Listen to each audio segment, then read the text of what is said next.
Good evening बच्चों। Surendra IAS academy में आपका स्वागत है। निर्मल किला और उदासी मठ क्या है?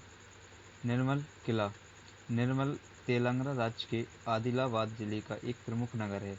यहाँ के राजाओं द्वारा कला एवं संस्कृति को संरक्षण देने के कारण इसको गौरवशाली इतिहास है। इस क्षेत्र पर काकतीय, चालुक्य, कुतुब शाह और निज़ाम का शासन था, जिन्होंने सांस्कृतिक विरासत के विकास में अहम योगदान दिया। निर्मल किला, जिसे सामगढ़ किला भी कहा जाता है, फ्रांसीसियों द्वारा बनाया गया एक किला है। निर्मल नगर हैदराबाद से लगभग 280 किलोमीटर उत्तर में है। यह शहर लकड़ी के खिलौनों पर आधारित उद्योग और निर्मल तस्करी के लिए प्रसिद्ध है। इन निर्मल तस्करियों को लघु चित्रकारी और पुष्प कलाकृतियों से सजाया जाता है। उदासी मठ उदासी मठ जो दीवान चंदुलाल जो निज़ाम थे, आसफ जाह थे, इसके प्रमुख मंत्री थे। उदासी मठ दीवान चंदूलाल जो निज़ाम और आसफ जाह के प्रमुख मंत्री थे। वर्ष 1822 के आसपास निर्मल नगर में उदासी मठ का निर्माण कराया था। उदासी संप्रदाय गुरु नानक जी के बड़े पुत्र जी श्री चंद की शिक्षाओं पर आधारित था। उदासी संप्रदाय गुरु नानक जी के बड़े पुत्र श्री चंद की शिक्षाओं पर आधारित था।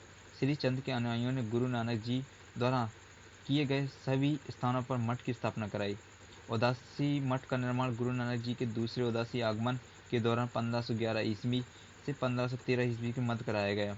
श्री गुरु नानक देव जी ने ईश्वर के वास्तविक संदेह को फैलाने के लिए चारों दिशाओं में यात्राएं की। उन यात्राओं को चार उदासी के रूप से जाना जाता है। उदासी गुरु नानक की मिशनरी यात्राएं थीं। उदासी मठ जो था वो गुरु नानक जी के उसमें जो भी उन्होंने करवाया, उनकी यात्राएं की, उनके मुताबिक उनके जितने स्थान गुरु नानक जी के दौर पे किए गए सभी जगह पे उन्होंने उदासी मठ की स्थापना कराई। अब भारतीय कांग्रेस का 80वां सत्र, भारतीय इतिहास कांग्रेस का 80वां सत्र।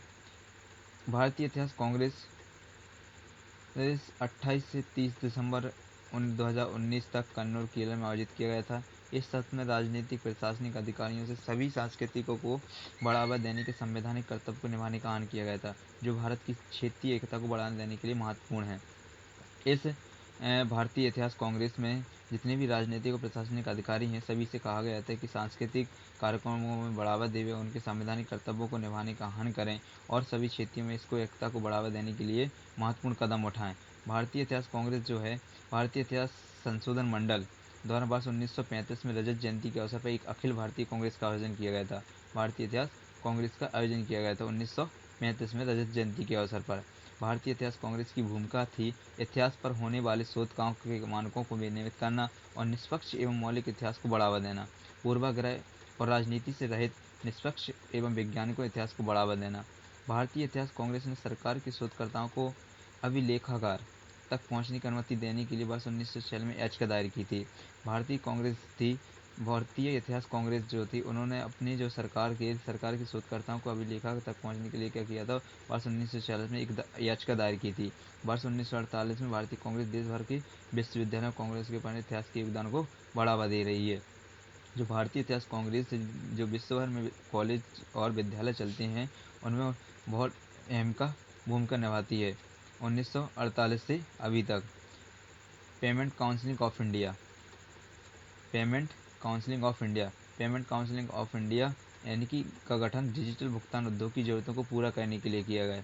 पेमेंट काउंसिल ऑफ इंडिया का गठन डिजिटल भुगतान को उद्योगों की जरूरतों को पूरा करने के लिए किया। वर्ष 2013 में internet and mobile association of India IAMI के तत्वाधान में किया गया था। इसका कार्य क्या है? परिषद भुगतान उद्योगों के विकास और कैशलेस सोसाइटी जैसी को नियुक्त करना तथा वित्तीय समावेश को बढ़ावा देने के लिए काम करती है।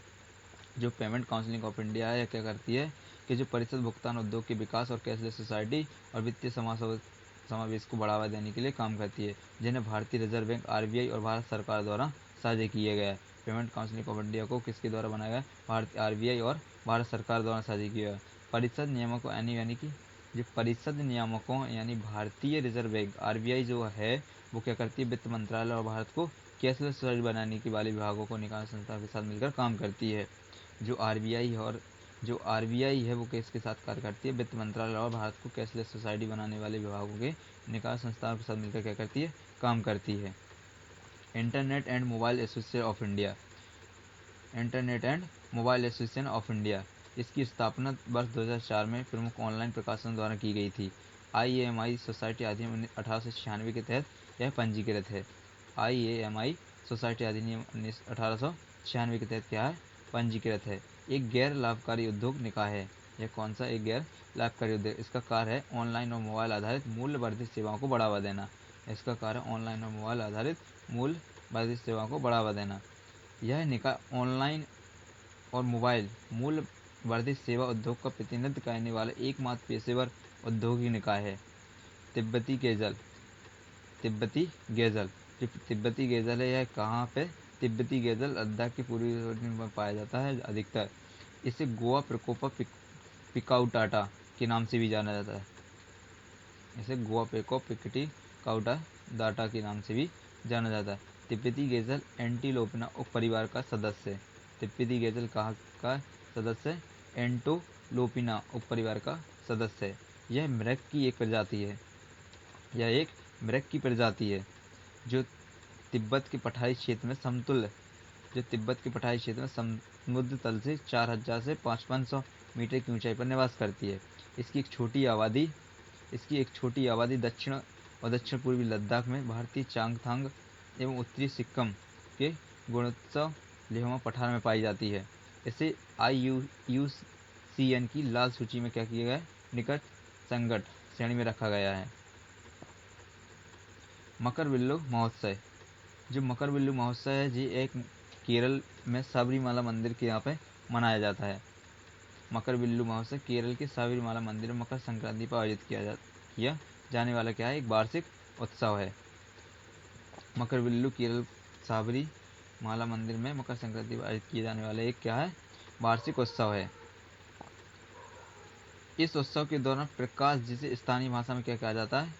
इस उत्सव के दौरान प्रकाश, जिसे स्थानीय भाषा में मकरविल्लु का कहा जाता है, सबरीमाला के मंदिर के पास स्थित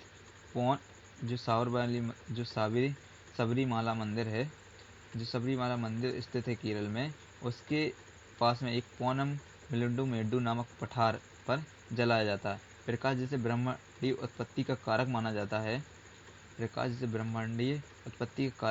है, पंबा मंदिर सबरीमाला मंदिर का बेस स्टेशन के मुख्य पुजारी द्वारा 3 बार दिखाया जाता है।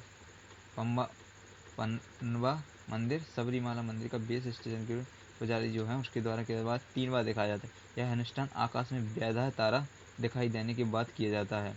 यह कार्य कब किया जाता है? जब आकाश में व्याधान तारा दिखाई देता है, उसके बाद यह कार्य किया जाता है। यह अनुष्ठान पूर्व में मलाया आर्य आदिवासी द्वारा किया जाता था। यह जो कार्य है पहले किसके द्वारा किया जाता? अनुष्ठान जो है, यह अनुष्ठान पूर्व में मलाया आर्यों के द्वारा किया जाता था।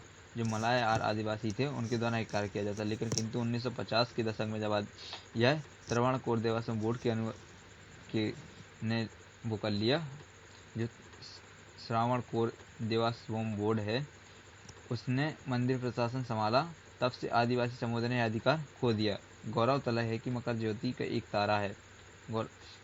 मकर ज्योति क्या है? एक तारा जो मकर संक्रांति के दिन जब सूर्य धनुष राशि से मकर राशि में प्रवेश करता है तो आसमान में दिखाई देता है। यह मकरविल्लु मंदिर में उत्सव में कहते हैं कि जब सूर्य धनुष राशि से क्या करता है? मकर राशि में प्रवेश करता है, तब वह आसमान में दिखाई देता है।